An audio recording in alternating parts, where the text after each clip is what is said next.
So for this video guys, ito may kukunin kaming video, okay, yan. Makakasama ko dyan yung tiyuhin ko tsaka sila kapitana. Ayan, dito kami nga pala pupunta sa Calatagan. Yan. At sa pagpasok nga namin dito sa Calatagan, ang gaganda pala ng mga matatanaw dito. So unang-una yung karsada, napakaganda. Tsaka dito ay mapapansin nyo, napakaganda ng mga tanawin dito, yung mga bundok. So malikot lang yung camera dahil ako na yung habang nagdadrive ako, ako rin yung nagbibideo. So wala tayong taga-cameraman. Ayan, no, napakaganda. At dito nga ay napansin ko, napakalawak pala dito ng mga taniman ng palay. Ayan. At dito naman ay tubuhan. So isa sa pinakamalawak na tubuhan dito sa barangay dito sa may bayan ng Calatagan. So dito kami papasok. Ayan. Kahit saan tayo magpunta, mayroong mga billboard ng Leandro. Joke lang guys. Tsaka yan, no, napakalawak ng tubuhan dito.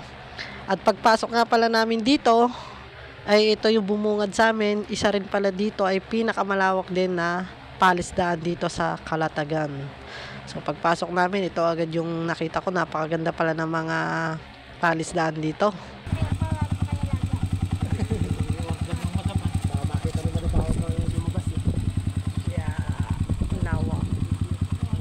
So yung inispray pala dun sa gulong ng sasakyan ay yun daw ay pang antibacteria. Dahil ito daw palisdaan na ito ay marami na daw hipon na namatay dito. So ini-sprayan bawat pagpasok.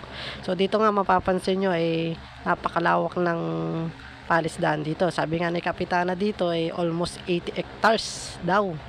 At pasensya na nga pala at kung malikot yung ating camera dahil wala tayong tagahawak ng camera dyan.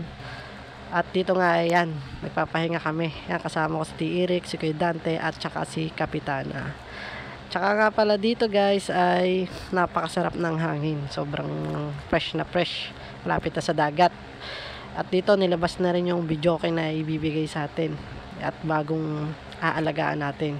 So, napakaayos pa nito. At napakalaki, di 15. Ayun yung itsura niya. Tira kain. Dadali na namin siya. Tinatali na ni Kuya Dante. Dubihin mo na lang tali. Guys.